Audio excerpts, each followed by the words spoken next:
is funded by viewers like you. Support our independent journalism at patreon.com/narrative.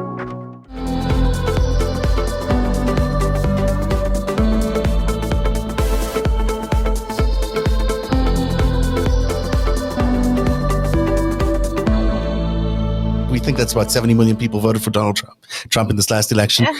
He's complaining about the 80 million that showed up in favor of Biden. It seems like a lot of people voted for Biden and voted for Trump. There's a lot of people out voting in this election. But you picked up on this thread today, LB, that was really interesting. And I can't read it because it's so small and my eyesight's so bad. But it says it's Tom Nichols and who was it with him? Dennis. Yeah, Dennis. So what was? If you can read it, I can't. But if you can't, I'll find it here. Oh my God, I can't. Hang on, I can do this. So it says, to this day, over 70 million people aren't in on the joke, and he's referring to Michael Hattatum's.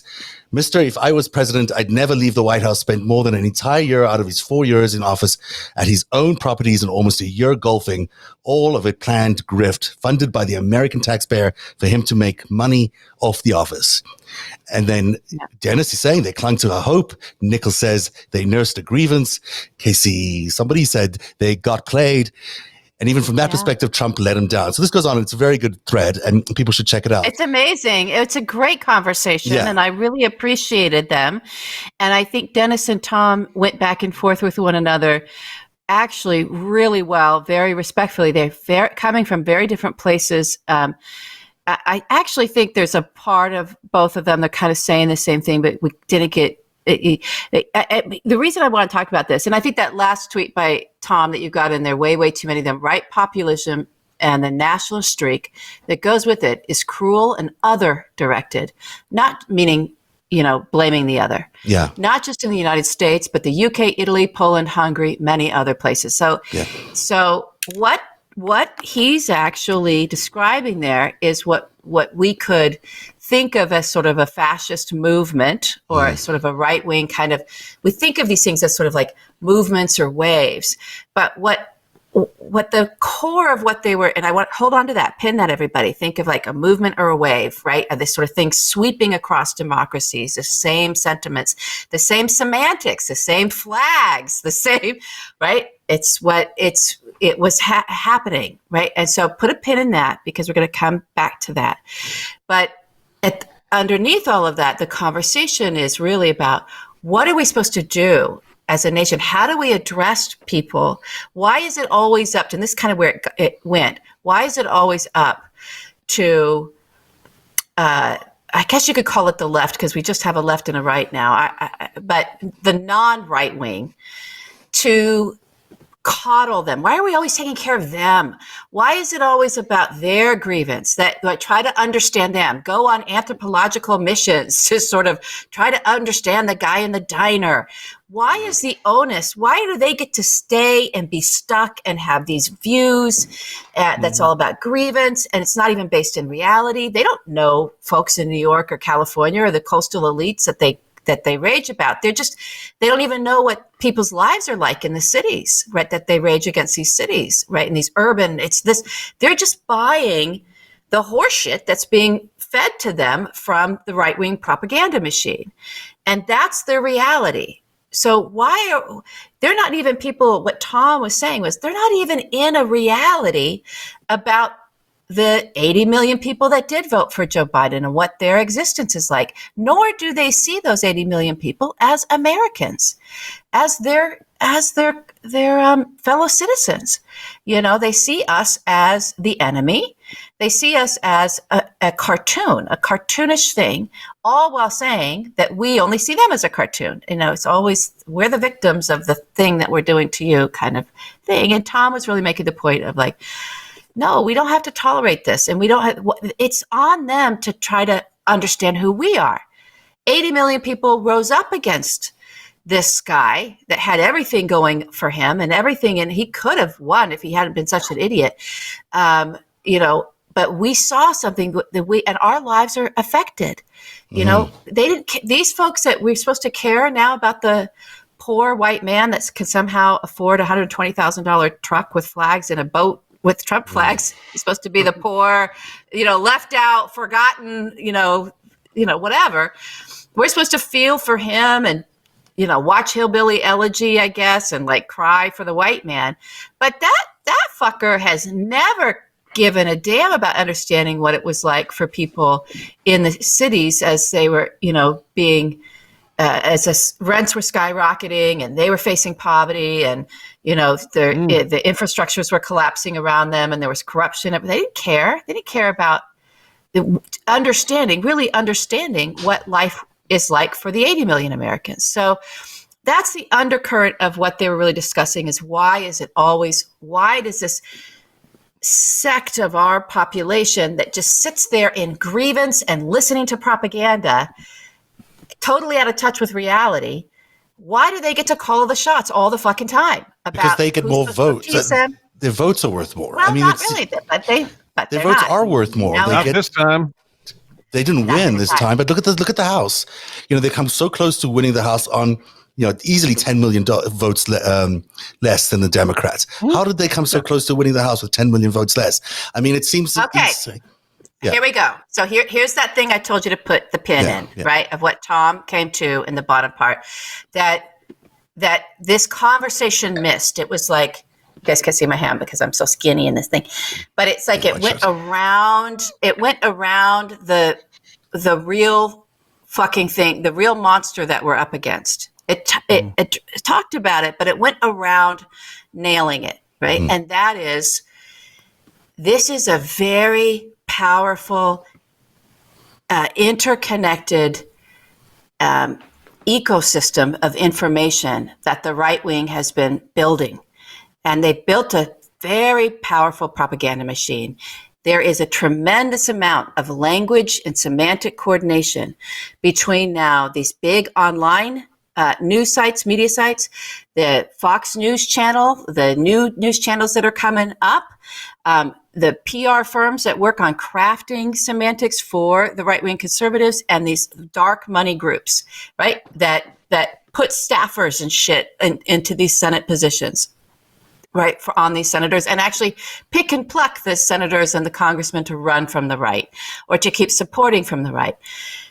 All of those people, if you look just under the surface of where they're getting their phrasing, their symbols, their campaign slogans, the stuff that they get, release the memo, what we started talking about from the beginning, all that stuff, it's all pushed through this propaganda machine, and this ecosystem, this information ecosystem, this architecture that's lying underneath it, that just in an instant spews things out to all these people in that sort of conservative bubble in terms of voters that are only getting their information and their worldview and their reality from that, not from a real life experience. They're not going to the cities and meeting people and looking at what people are living through in these cities. They're just accepting these semantics, right? They're just accepting these pictures that are being painted for them as if that's real.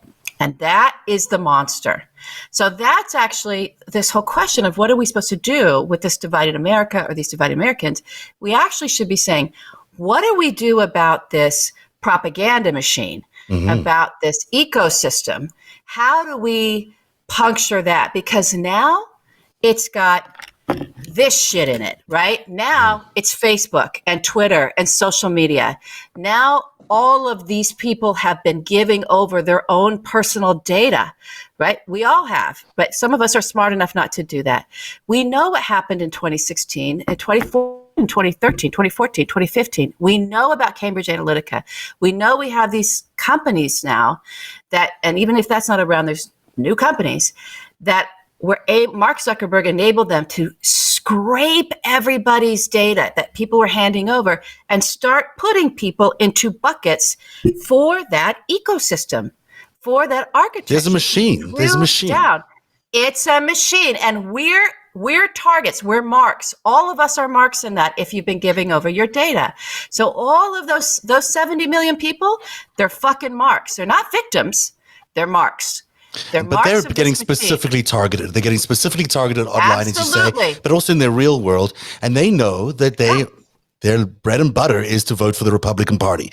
And their votes do count more. They are able to elect more representatives per capita than people on the coast. And their state houses are worth more because they can ultimately determine in a constitutional convention, the state houses count a lot, and who runs the states count a lot. So there's an unevenness in the way the American Constitution weighs the voters in the middle of the country versus the people on the coast, and that unevenness is being gamed by this machine. It's being gamed, but we can address some of that as we move forward as a democracy. I know people get hair on fire thinking about a constitutional convention. I would recommend against that. I think where we can focus, don't go hair on fire that.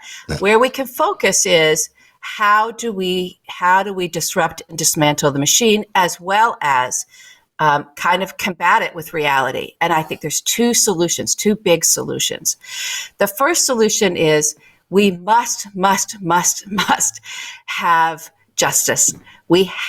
People need to be able to see and hear the facts and evidence on the criminality that was the Trump regime. Right? We really have to have that. That liberates minds in ways that you can't believe, right? It really will. So that's number one. We must have that. You can't have peace and unity if you have a completely false reality that no one's punctured yet with the truth, where there actually are real crimes and there are real victims. And it's not the people who are crying about, that Donald's got hashtags that are made after, it's about his diaper. It's not those people. Those aren't the victims. The victims are the 264,000 Americans that are dead from a failed COVID response. There's other victims, right? There's real human beings that are suffered. This is the kids taken from their parents, ripped from their parents, and put in cages. We need to look at these crimes, and that will liberate minds. It really will, from that machine, from that ecosystem. The other thing that we must do is everybody needs to learn this phrase, and we need to chase down Mark Zuckerberg and Sheryl Sandberg with it. And that is psychological experimentation without informed consent. Which we've all been subject to. We've all been subject to it. And this isn't just advertising and just because you're using everyday tools. I mean, think about it we have been being experimented on. There has been a whole company that's admitted, yep, we experimented on people. We were giving them psychological tests even and saying, here, take these IQ tests, take these personality tests. And then we were using that data to put people into psychological buckets. I truly believe that a lot of the healthcare database hacks were information sets that got matched up with that. Oh, yeah. And so that they knew if people were depressed, they knew if people were on the spectrum, they knew all these different things about if it was in your health database. All you need is an email address. You could match shit up. There's algorithms for this. And started drilling down these messages to convert people's brains, to radicalize people for the benefit of a vote or for the benefit of a financial scam, right? That is not advertising. That's using tools with a corrupt purpose and without informing people that you're experimenting on them psychologically. It's categorically different, and we need to start having that term and holding people accountable. And most people say that they haven't been psychologically affected or manipulated when they may not even know that they have been, because some of it could just be making us very comfortably numb. A lot of the last 4 years, we've all been in sort of, smacked on the head kind of feeling of just numb to what's going on in the world. And part of what they have been, I think, programming into us is that idea that, so much chaos, so much confusion that everyone just can't handle it and sort of goes into a freeze mode. Eric, you want to jump in? Yeah, because when you talk about not just studying somebody, but doing an active measure of trying to get them into another phase and see how that goes, and then refine that and see if you're willing to maybe think Russia wasn't so bad in World War II, how about was the Holocaust real? And they push those things out. And when you talked about keeping people comfortably numb, I immediately thought, I sounded the alarm in December 2016. I'm like, hey, this Russia thing might be a problem. And the propaganda that came out at anybody, especially the first year of 2017, anybody who wanted to talk about that, the major targets for propaganda, by the way, a lot of times you talk propaganda, they go, oh yeah, we got to turn off that Fox News. And I'm like, what about CNN?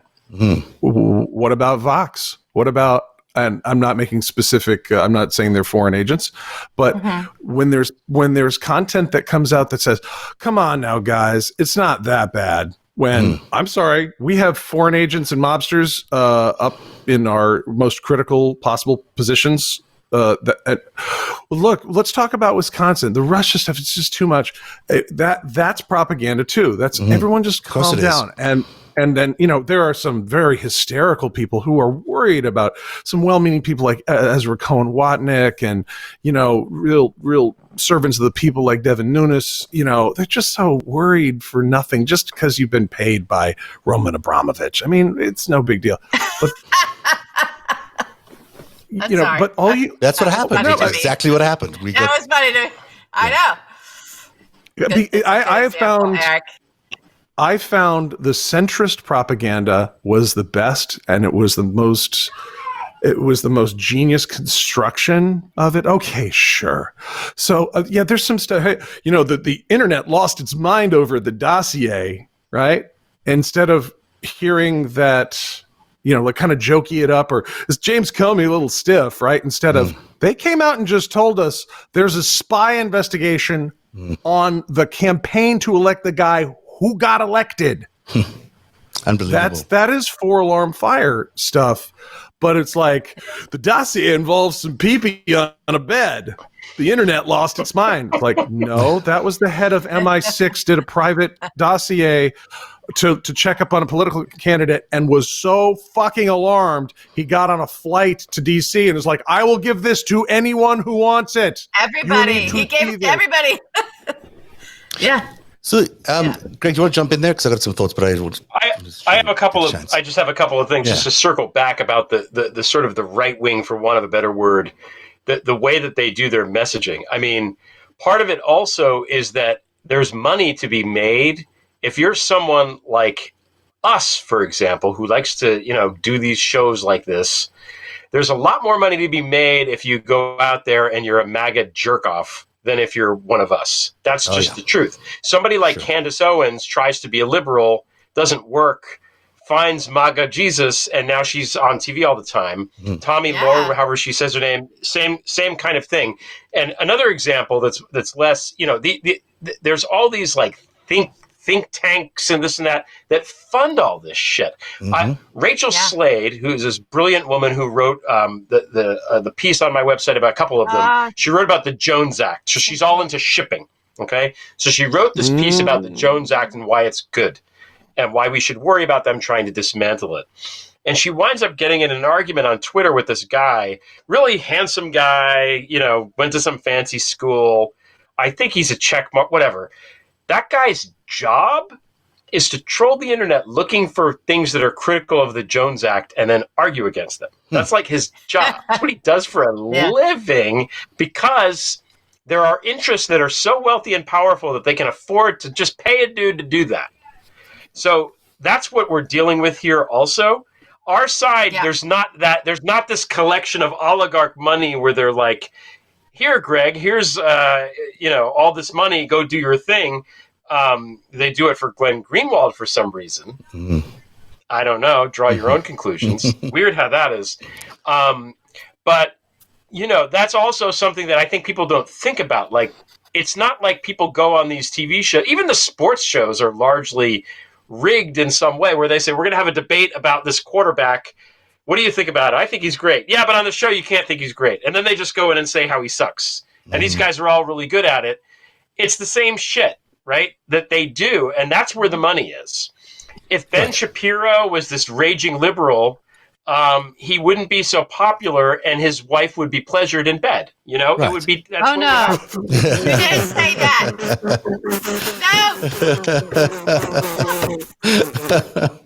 No. That's my 2 cents. And then wait, I got it. One more thing, just to circle way back, LB, to something you were saying before. Yeah. The way that people who are these Trump voters can really appreciate the 80 million Biden voters. The New York Times did this wonderful series of articles where they went around the country and they interviewed Biden voters, and they oh wait, no, I'm just fucking kidding. They didn't do that at all. It's never happening. No. Not going to happen. Never happening. So we're assholes. Do your fucking job, New York Times. So we're back in this position. Just cease existing. Just shut the doors to the gray lady. It's over. There's in most American cities, newspapers are not forever. Shut it down. Well, here's the thing that worries me so much. No. Here's what worries me so much is that we have won the White House back, that's for sure. But I don't know if we can say that the Republic is safe. I think we still have a lot of battle ahead of us in terms of protecting the Republic, because the enemies are out there, the enemies of democracy. They'll continue to do what they've been doing. They'll continue to try destabilize our democracy. There's no reason for them to stop. And as we've learned, there's not much we could do against that. For the best tool we know, and we found this out ourselves in the last 4 years, is that truth is the best thing we have against tyranny, against authoritarianism, against any sort courts, and the courts. Yes, the courts and truth both rely on an agreed set of facts. And the thing is, America's recent history is not all that truthfully told, as we all know. Like there are things that have happened in the last few decades that we have a version of those events, but we don't know if they're absolutely 100% correct a version of those events. Like we didn't know that the incoming president was also, working for the FBI and doing all sorts of other things. We didn't know that. And there is a lot of secrets and untruths and myths and stuff that I think America could really defend itself better in the future if some of those truths were disclosed. And if we actually were able to go back and say, let's explain what happened here in reality. Times have passed. We've learned new facts. This is what really happened on this event or on that event. Because my fear is, this is my nice little graphic, is that we don't have full disclosure, which is one route we could take. We do go down the comfortably numb route, which is the route of, you get to stay at home, you eat your cheeseburgers, you do whatever you need. You can binge watch The Bachelor or The Crown or whatever is your thing, and you never have to face reality. And the problem with that path of comfortably numb is that you don't actually get to control your destiny. At the end of the day, if you aren't agreeing on where the truth is, if you can't see yourself in reality where you stand, you really are destined to failure somewhere down the line. It may not be now, but it could be generations down the line. If we keep building a society that it's just okay with being told things that are maybe right, but just are probably not right, they just seem right, then we're in real trouble. Then our society has a real moment. And that's why I think right now, more than ever, we need to really consider whether we do go down a full disclosure path. Because if this is this magic moment of truth for us, we either disclose things or we don't. Go ahead, Albie. I love that. I love what you just did there. So, and I also think, here, I think it's important to recognize and remember how slow the sort of greater consciousness is to catch up to the truth tellers and the truth seekers. And let's use Diaper Don as an example, because that's my favorite thing. That's the favorite thing today, for sure. Thanksgiving gift. That was a Thanksgiving gift. I'm so grateful for it. Well, Noel Kassler, for 3 years at least, has every day been going, he wears Depends. He has incontinence issues. The reason why this is important for everybody to know is that it's connected to the drug abuse, because he's abused so many stimulants. I watched him abuse them. Everyone who was in business with him on The Apprentice understands that he was a stimulant abuser, and it was so bad, and it was such a lifelong problem that he's lost control of his bowels. It's not like we're trying to pick on an old man who has to wear his diaper. It's that it's connected to a greater threat with this guy, right? And we need to talk about that. So Noel has been saying that for 3 years, and it's not a hard thing to grasp of, he has to wear a diaper because he shits his pants because he's shoved so many stimulants up his nose, or however he takes them. This is not a person who is who you want having their hands on the nuclear football. Although somebody did say, after seeing that small desk, they think maybe the nuclear football's a Nerf, right? Maybe it's a Nerf ball. Like, we don't have to worry. He's at a toy desk. Big diaper, small desk, small Nerf ball. Big diaper, small desk. So it's taken now, and that couldn't break through. No. Noel saying it that clearly, that consistently, time and time again, it didn't break through. It took that picture of him sitting there, and the Medeiros brothers, are the ones that came out and said, or the Midas, I can't ever say their last name. Midas Touch Brothers.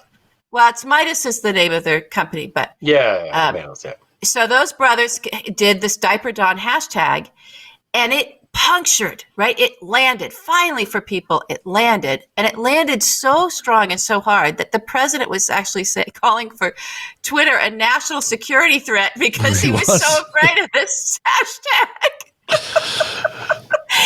Oh, so dear. it takes that's a real simple concept. It takes a while.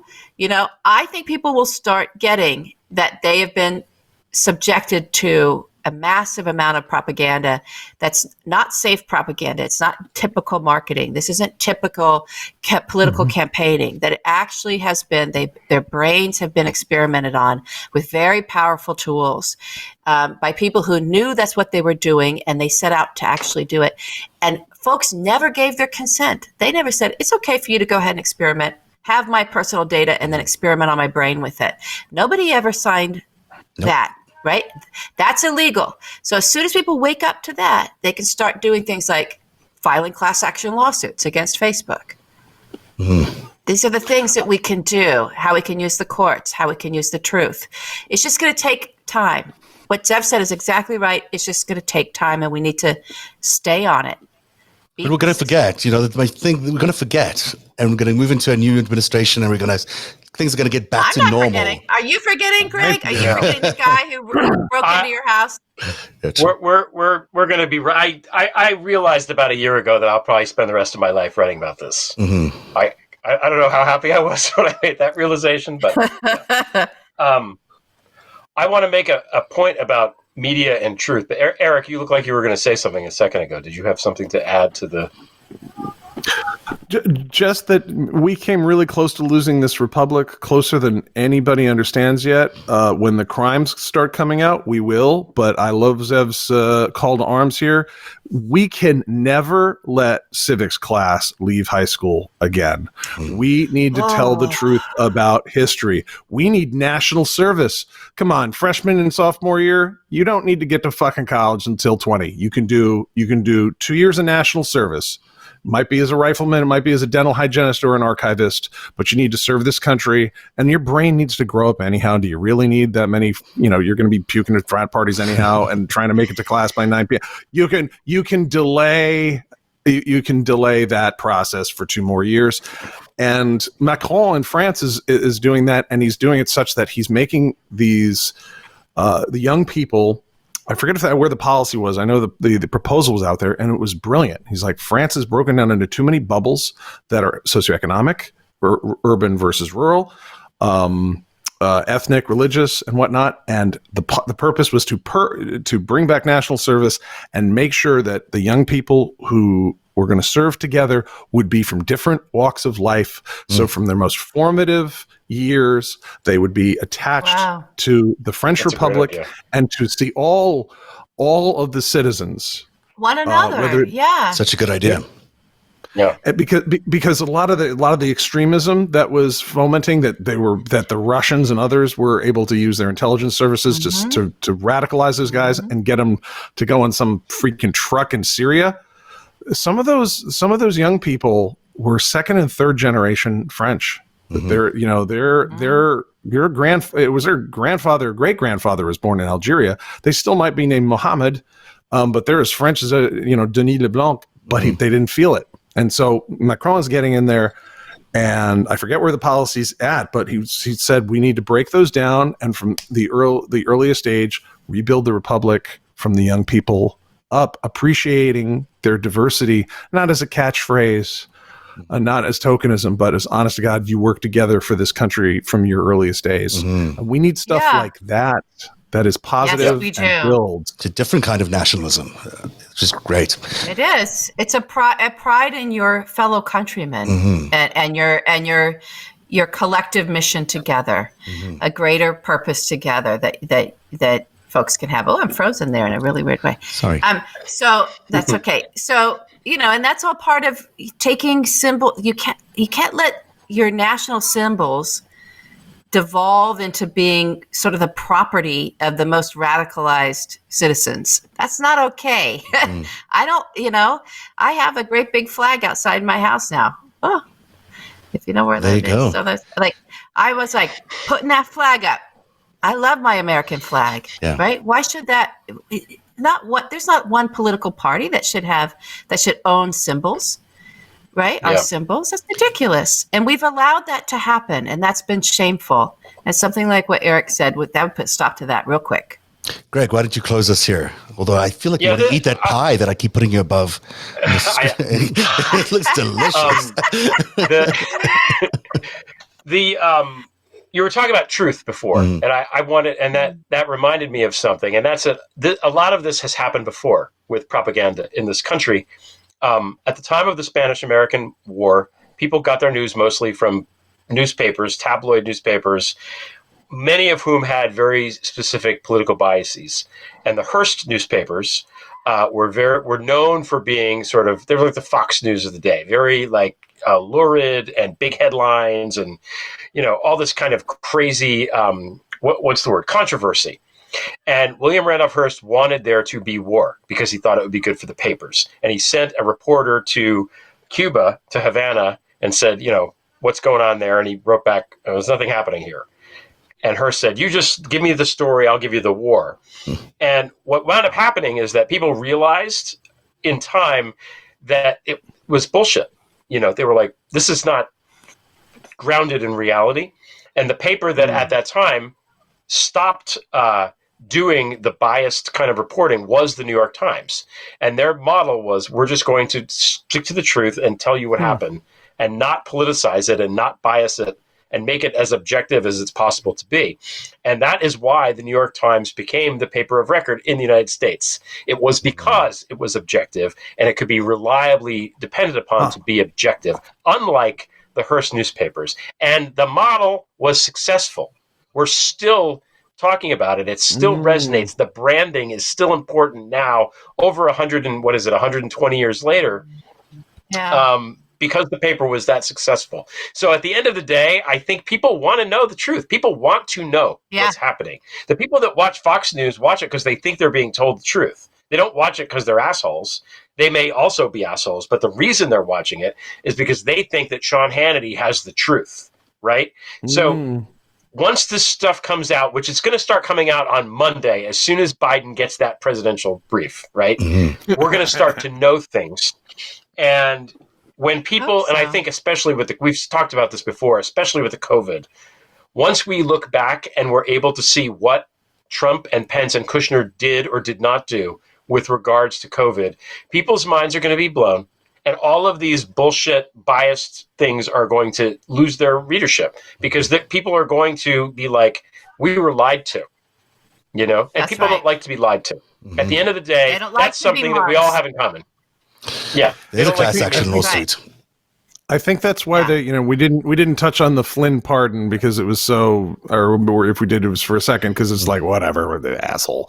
But it's so important, and there's a reason there's so much propaganda around it because, he's an egregious traitor, but once you break the seal of, even after, they convict the Roger Stones out there, then they're, we're going to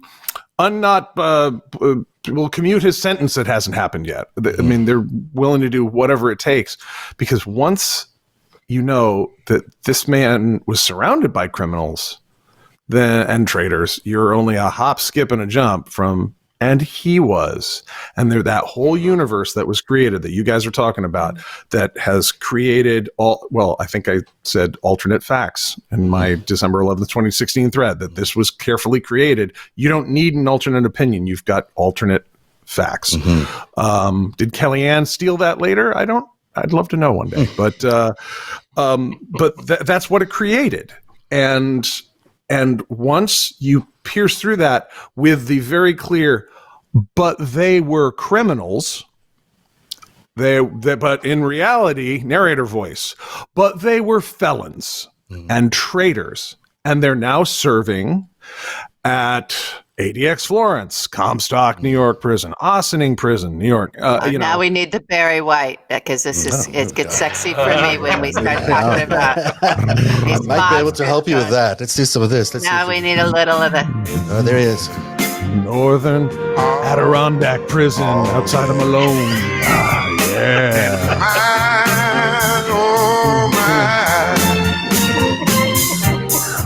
Rikers Island. You'll be spending 7 days and 6 nights in Rikers Island. Second prize. Let me hear it. You'll be staying at the fabulous Manhattan Metropolitan Correctional Center. You might even see Ghislaine Maxwell. 25 to life. It's 25 to life.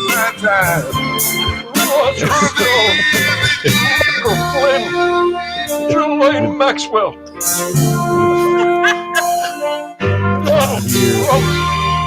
Of supervised release after your tag. Believe it, baby. We found a certain thing, a certain feeling. It's got to go somewhere. Expressed himself in fear. Well, there you go. That has been Narrative Live on a Friday. Usual Narrative Live on a Friday. Thanks for joining us, everybody. Hope you had a great Thanksgiving. Thank you, guys, and have a great weekend. Thanks, Zev. Cheers. We'll see you next time. Bye-bye. Thanks, Zev. Bye. Narrative is funded by viewers like you. Support our independent journalism at patreon.com/narrative.